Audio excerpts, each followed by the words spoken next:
prisoners you liberated here. Most of them were nearly dead. They owe you their lives. I'm not here to take credit. These boys here, they're the real heroes. What the Jerrys did here is unforgivable, but I promise you I'm going to serve them up some good old-fashioned American justice. How many enemy troops did you capture? Those krauts ran yellow when they heard we were coming. Cowards. But we caught 7 of them, including a Nazi commandant. And what did he have to say for himself? Well, he had the temerity to tell me he was just doing his job. So I asked that kraut to tell me again, with his teeth missing. So what's next for you, soldier boy? I ship out tomorrow with the 101st. We're gonna take down Hitler's eagle's nest. And end this war once and for all, and bring our boys home. Uuraa!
The symbols and the leaders change, but Germany's maniacal urge to impose its will on others continues from generation to generation.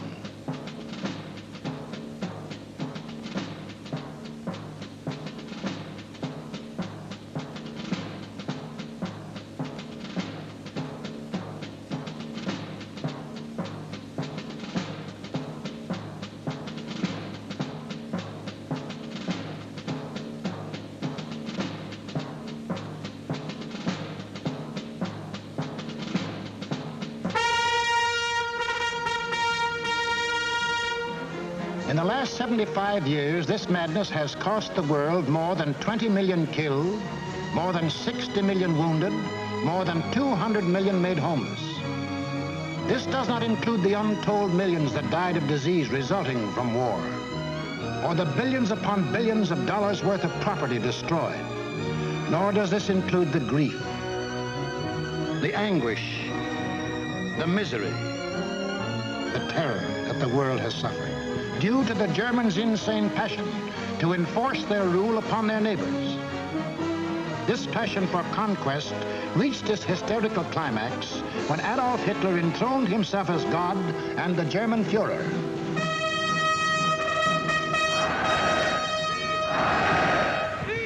What fantastic dreams was this humorless man dreaming as he stood at Nuremberg and looked down on his fanatic followers? In the Middle Ages, a plague of slavery descended on the world. Out of the wilds of Mongolia came a mighty army of fierce horsemen, led by Genghis Khan. Burning, looting, pillaging, the barbarian hordes swept across Asia and Eastern Europe. Genghis Khan conquered most of the world of the 13th century. Adolf Hitler was determined to outdo him and conquer all of the world of the 20th. Set up at Munich was an institute devoted to the little-known science of geopolitics, vaguely defined as the military control of space. Germany's leading geopolitician, a former general, Karl Haushofer, was head man. Here was gathered together more information about your hometown than you yourself know. To the German geopolitician, the world is not made up of men and women and children who live and love and dream of better things. It is made up of only two elements, labor and raw materials. The geopolitician's job was to transform Hitler's ambition to control these elements into cold, hard reality.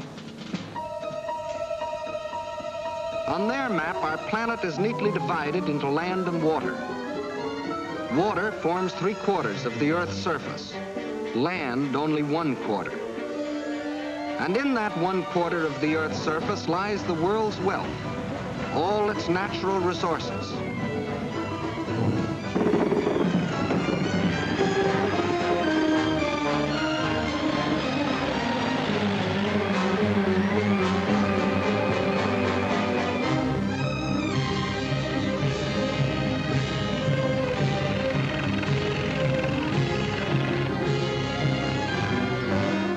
The world's manpower.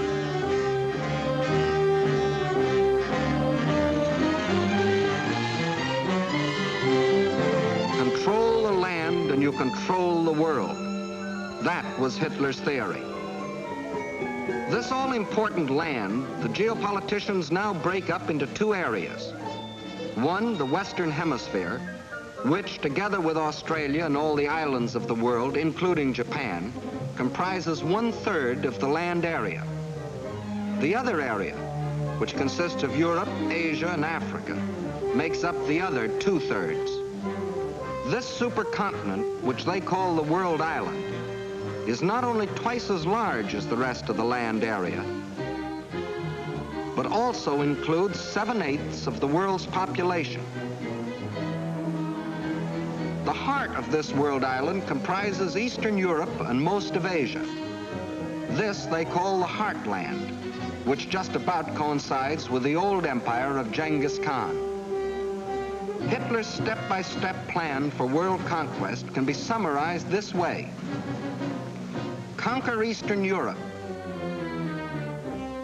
and you dominate the Heartland. Conquer the Heartland, and you dominate the world island. Conquer the world island, and you dominate the world. That was a dream in Hitler's mind as he stood at Nuremberg. Hitler, Sieg Heil! Sieg Heil! Sieg Heil! With pagan pageantry, the district leaders from all over Germany swore personal allegiance to him, hypnotized with the belief that they were members of a master race. This film will deal with Act One of the Nazi bid for world power, the most fantastic play in all recorded history. Hitler had seen Hirohito grab off Manchuria and other territory from the Chinese. He had watched Mussolini get away with the rape of Ethiopia. He had seen the democratic world look the other way while these illegal aggressions were going on. And he smiled. For collective action to enforce peace, the only weapon he had to fear, had broken down. It was time now for the Nazis to start crossing borders. It was time for Hitler to put his plan into action. And what was he waiting for? He was waiting to soften up his victims, keep them from uniting.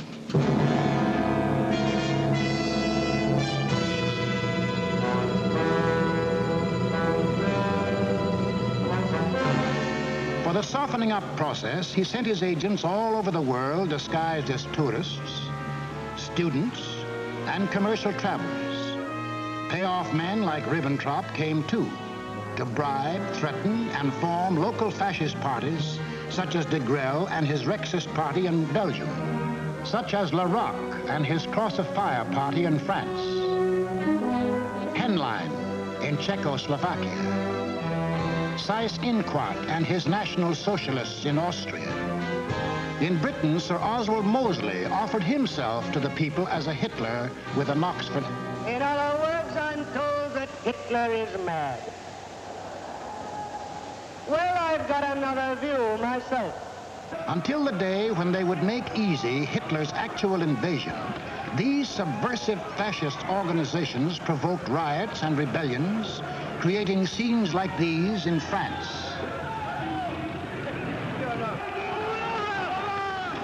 Scenes like these in Belgium.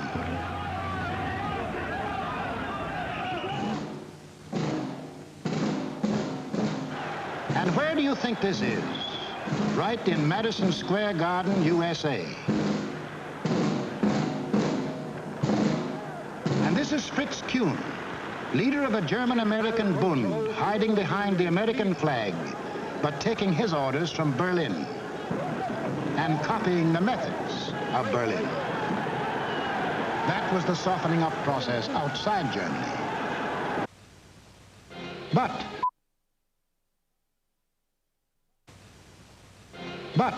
inside Germany, it was a different story. Here, in utmost secrecy, the hardening up process, building up Hitler's army and his industry. Tell the world we have no raw materials and never let them see what goes on. Day after day, night after night, month after month, year after year. We must have the world's most powerful club.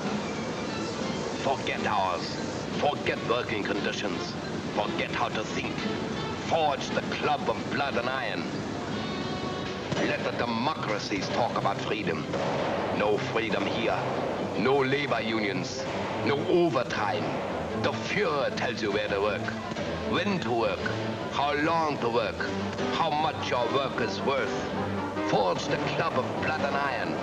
We have a sacred mission. Today we rule Germany. Tomorrow, the world.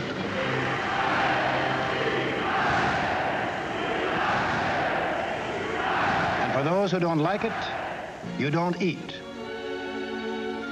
Or you disappear into a concentration camp. Or you get this.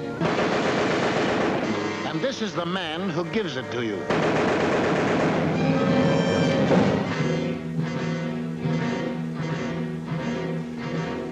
And what of the army? Before Hitler came into power, the German army by treaty was limited to 100,000 men. But treaties to the Germans have always been something to ignore. These 100,000 men were, in reality, 100,000 highly trained officers, the men who lead the Nazi regiments today. But Hitler didn't merely ignore the treaty. He tore it up, and in 1935 ordered national conscription. Simultaneously, he ordered German youth to become air-minded. Toy gliders filled the air. But as the boys grew bigger, so did the gliders. Soon these same youths were trained pilots, flying the new planes the factories were producing. The Luftwaffe was being assembled.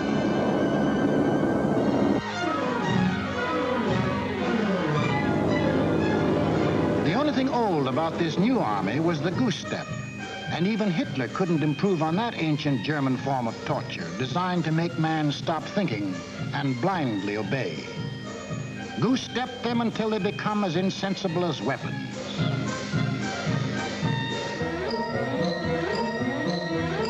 Everything else was new. Tanks, motorized equipment, and one of our own inventions, the dive bomber. All this rearmament was strictly illegal, according to the Versailles Treaty. And the next illegal step Hitler took was to march his troops into the Rhineland, a strip of land between Germany and France, demilitarized after the last war as a precaution against future German aggression. But Hitler's plan of eastern conquest demanded a barrier against democratic action in the West. So Hitler remilitarized the Rhineland and began building the formidable Siegfried Line, a chain of forts and defenses 450 miles long and in some places 30 miles wide. Germany had fought one two-front war and didn't want another.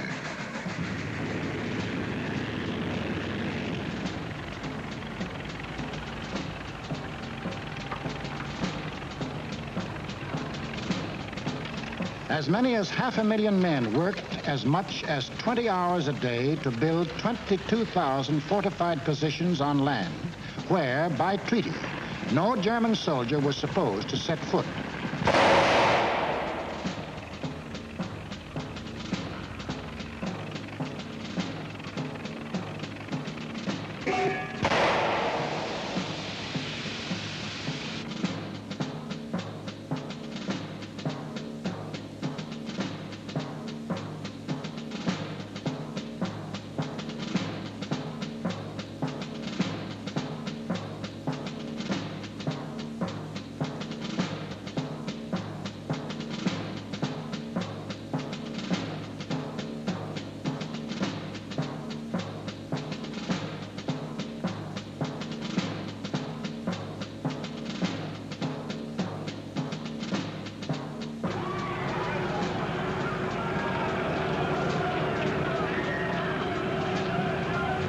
Hitler had his Siegfried line. He had his equipment. He had his army. Now to unveil the German might and terrorize his intended victims into submission. General staffs all over the world anxiously awaited the report of their military attachés. A would-be peaceful world learned that a vast military power had materialized out of nowhere. A power controlled by one man who tore up treaties as we tear up ticker tape.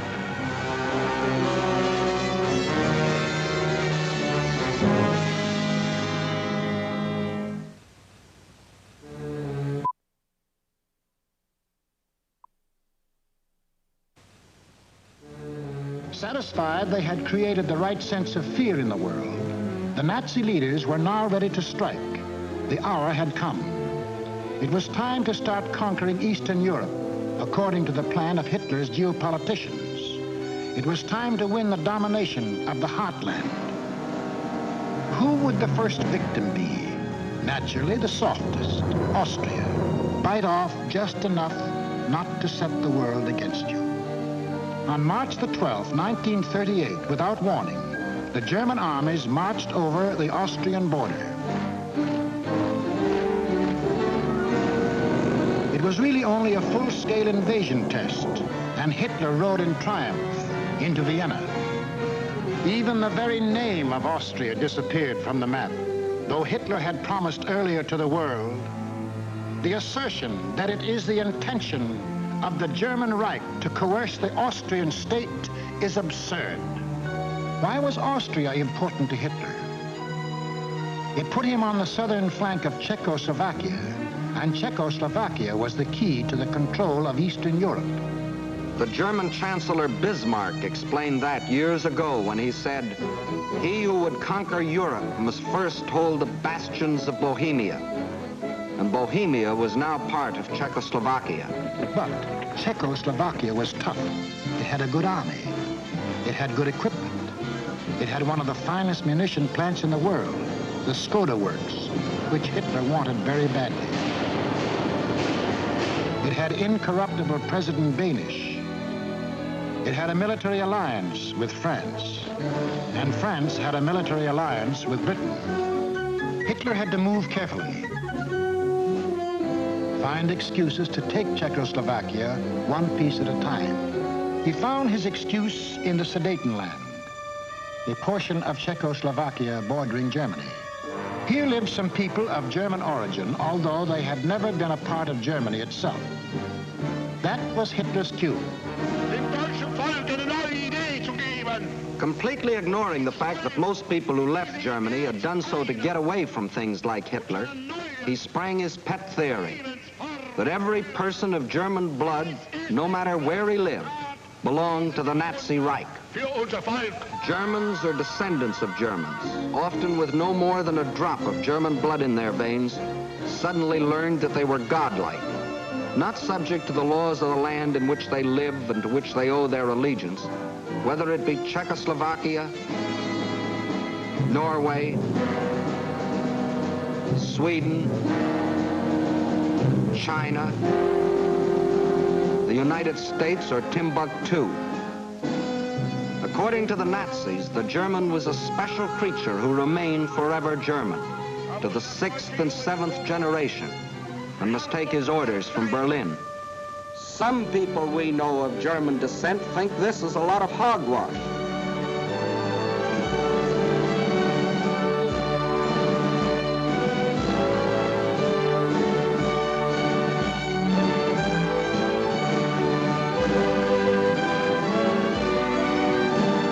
Including 15% of any group like this.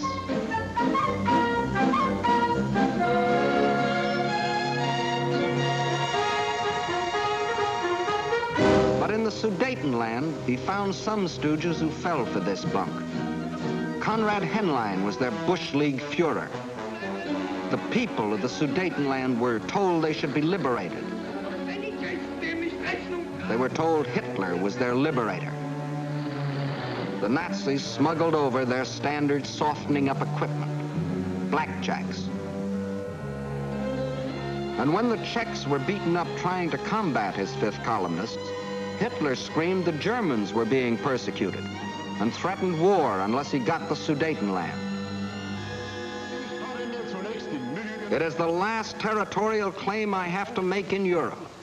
I have assured Mr. Chamberlain, and I repeat it here, that when this problem is solved, there is for Germany no further territorial problem in Europe. We want no Czechs. To the League of Nations, Foreign Minister Maxim Litvinov announced that Russia stood ready to back concerted action against Germany.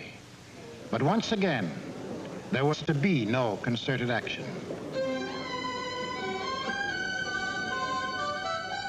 The Czechs mobilized and closed their borders. The leaders of France and Britain, desperately striving to avoid war, flew to meet the jubilant Axis leaders at Munich. On September 29th, in return for Hitler's guarantee of world peace, Chamberlain and Daladier prevailed upon Czechoslovakia to give up the Sudetenland without a fight. In Czechoslovakia, the Munich Pact was greeted by riots of protest. But Daladier returned to France to be greeted by cheers from a relieved French people. And in Britain, a happy Chamberlain came back declaring he had achieved peace, peace in our time. One of the most tragic and ironic scenes in all history. Peace, it wasn't peace. The Nazis hadn't merely got 3 million more souls under the German flag. By taking the Sudetenland, they had made Czechoslovakia defenseless. For in this territory lay the natural defenses, the mountain ranges, and a defensive line of forts, considered even stronger than the Maginot Line. Without these fortifications, Czechoslovakia was disarmed, a ripe plum ready to fall into Hitler's lap. Within 6 months of declaring that he wanted no more territory anywhere, he violated the Munich Agreement, marched in, and took the whole of the Czech state, though he had specifically promised, "I have no further interest in the Czechoslovakian state. That is guaranteed. We want no Czechs." Austria and Czechoslovakia were gone without a fight, and Hitler was getting his control of Eastern Europe. Poland was next on the map. The tired old man of Munich now knew that there could be no peace in our time. But after his success at Munich, Hitler was sure that France and Britain would not fight. Here's what one of his spokesmen said. "Democracy has no convictions for which people would be willing to stake their lives." But what about the Russians? The lights began to burn all night in Moscow. British and French military missions arrived to confer with the Soviet government. So did German representatives. And on August 21st, 1939, the world was set on its heels by the announcement of a treaty between the Russians and the Germans in which they agreed not to fight each other. Here were the admitted arch-enemies in a state of apparent friendship. It was too fantastic to make any sense. It didn't. The Germans hoped they could lull Russia into a false sense of security, and the Russians needed time to prepare for the fight they knew was coming. They'd read Hitler's book, Mein Kampf, too, and knew he had his eyes on the rich Russian land.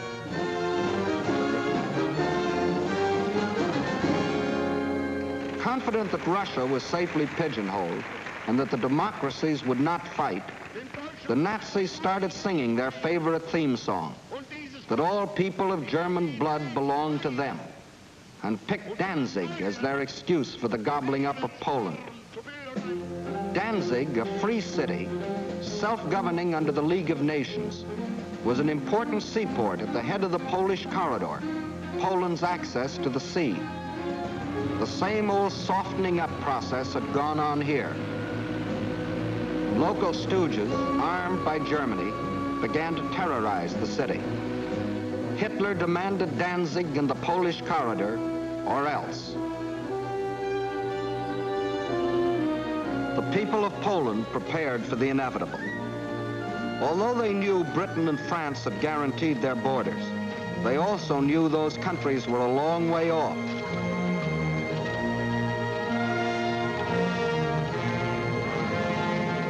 Germany's theft of Czechoslovakia had made Poland's strategic position even worse. Except for the Carpathian Mountains, Poland is relatively flat and low-lying. The Vistula is the Mississippi of Poland. It is broad, muddy, and unfordable for most of its length. Its tributaries are formidable streams during certain seasons. But there was a drought, and the streams were so low during the campaign that they could be forded at almost any point by men, trucks, and tanks. Militarily, the Vistula offered the best line of defense. However, making a stand here would have meant surrendering Warsaw in the richest part of the country. The alternative was to accept battle on the border. That was the Polish decision. The Nazi plan was an enormous pincer movement aimed at encircling the mass of the Polish armies. Secondary pincer movements were to encircle any Polish groups which escaped the main trap. During the last 2 weeks in August, the German armies moved toward the Polish border, where they assembled 70 divisions, many of them armored. From a military standpoint, the Poles were hopelessly outclassed by their predatory neighbor. They managed to mobilize barely 30 divisions, made up of infantry or horse cavalry. In two important respects, the difference was staggering. The Nazis, 5,000 modern tanks. Poland, 600 nondescript tanks. The German Luftwaffe, 6,000 modern planes. The Polish Air Force, less than 1,000 of inferior types. The German army secretly made ready. The way of living for the next 1,000 years was to be decided.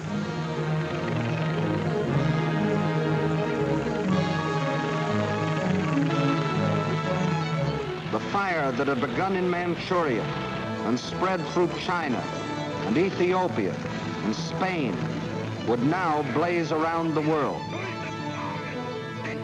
This man made that decision. War. Precisely at dawn on September 1st, without warning, the German Wehrmacht rolled over the Polish border.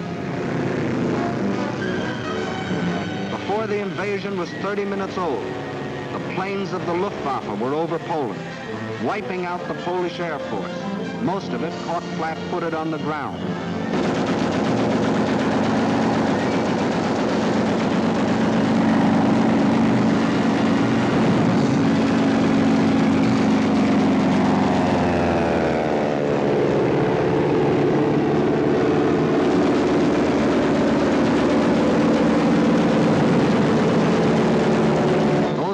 That did get off faced overwhelming odds and were shot out of the sky.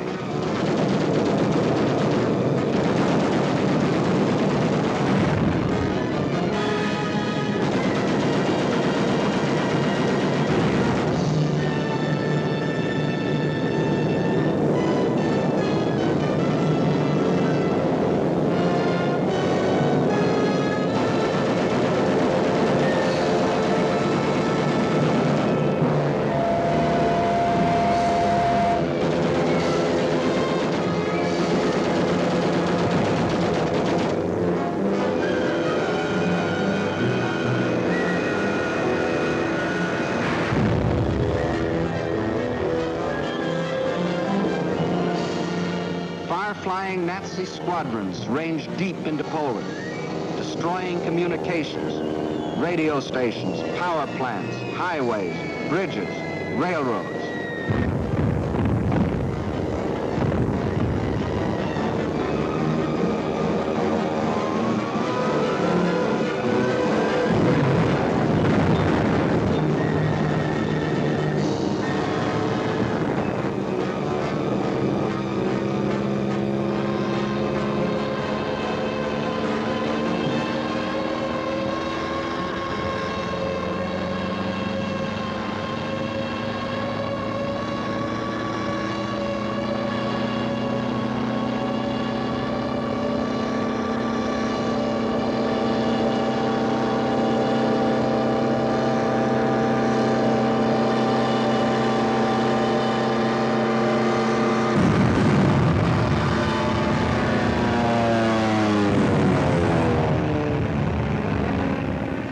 The Polish army was disorganized by the loss of its air force and the disruption of communications.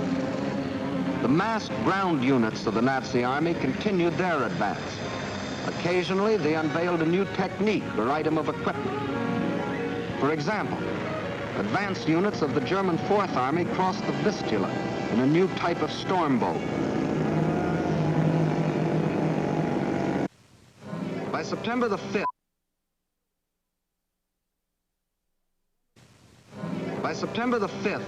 the Polish retreat developed alarming tendencies.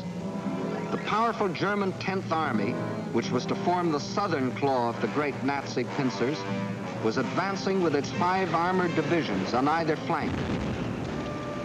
On September 6th, the opposing Poles began splitting into 2 groups, the southern one falling back toward the Vistula.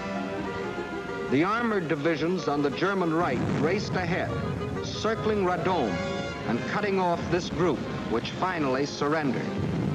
Meanwhile, further north, the main Polish mass began drifting toward Lodz. The German command, perceiving that this opened the gate toward Warsaw, sent the northern Nazi armored units racing through the gap to the Polish capital. The infantry advanced in forced marches of 35 miles a day, and 2 days later relieved the panzers about Warsaw. The city was now cut off. West of Warsaw, the main Polish armies were encircled. Under terrific pressure on the ground and pounded ceaselessly from the air, they began to disintegrate. They fought on with high personal courage, but without airplanes, without communications, cut off from their general staff, the isolated Polish groups were forced to surrender, one by one. But Warsaw still resisted.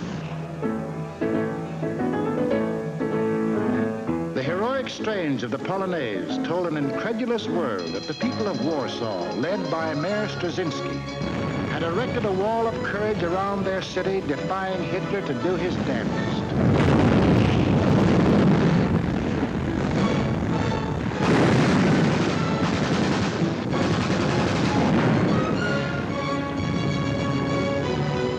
Stopped cold by the city's desperate resistance, the Nazis were forced to send for heavier artillery. The only source of such artillery was Germany's Western Front. With great secrecy, the giant 240mm howitzers were towed at high speed across the highways which Hitler had built for just such purposes and set in position around Warsaw. The huge guns subjected the city to a bombardment of incredible fury. Their fire concentrated on the densely populated residential areas.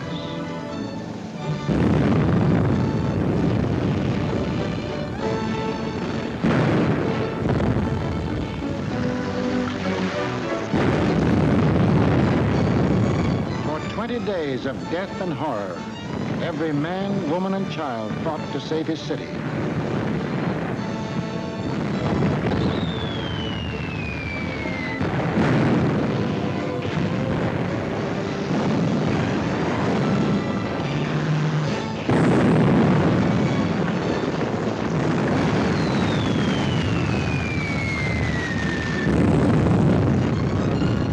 But without food or water, human endurance failed.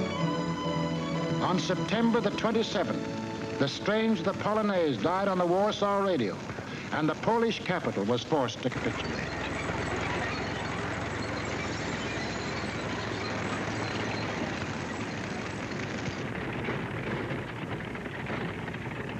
Now all Polish resistance was at an end, except here, the Westerplatte forts opposite Danzig.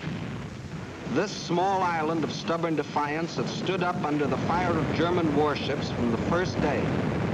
Its guns silenced, its forts shattered, it still refused to surrender, even under point-blank fire at 800 yards range. It was an exhibition of Polish valor that will go down in history, but militarily it could not avail. On October the 1st, the garrison at last surrendered. Surrendered to face the fate of these men, Polish prisoners being marched off to Nazi prison camps, an eventual extermination. For the Nazi master race theory calls for the complete wiping out of so-called inferior races. And in village after village, local Judases point out loyal Polish neighbors.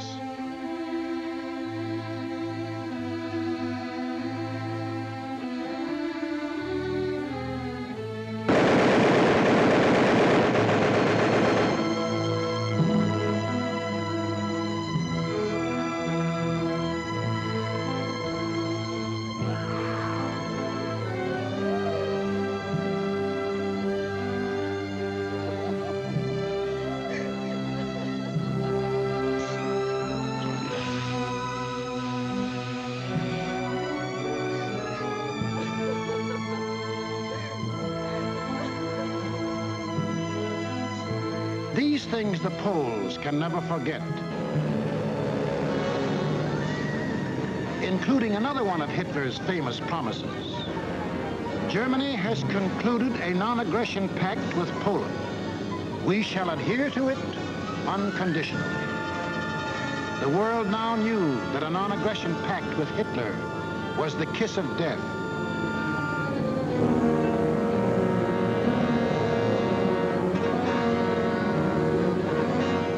Was completely destroyed. Completely? Not quite.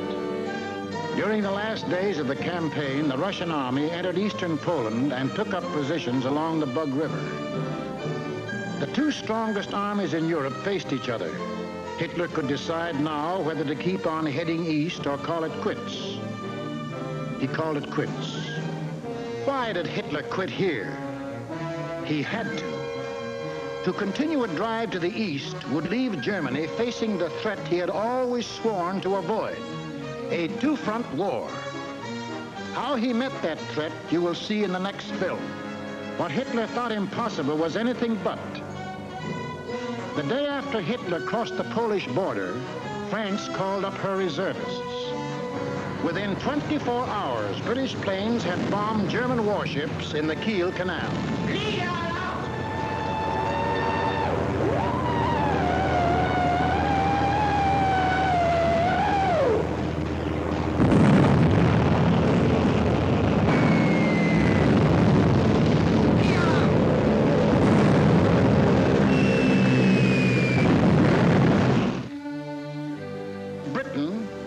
The British government. But the British people had declared war. War on Hitler and everything he stood for. The democracies did have convictions for which people were willing to stake their lives. Unprepared? Yes. But that didn't matter. For they finally realized that what was being threatened wasn't just the integrity of Poland, but the integrity of free men everywhere in the world. What tragedies, what horrors, what crimes has Hitler and all that Hitler stands for brought upon Europe and the world. It is upon this foundation that Hitler pretends to build out of hatred a new order for Europe. But nothing is more certain than that every trace of Hitler's footsteps, every stain of his infected and corroding fingers will be sponged and purged, and if need be, blasted from the surface of the earth. Lift up your hearts. All will come right out of the depths of sorrow and of sacrifice. Will be born again the glory of mankind.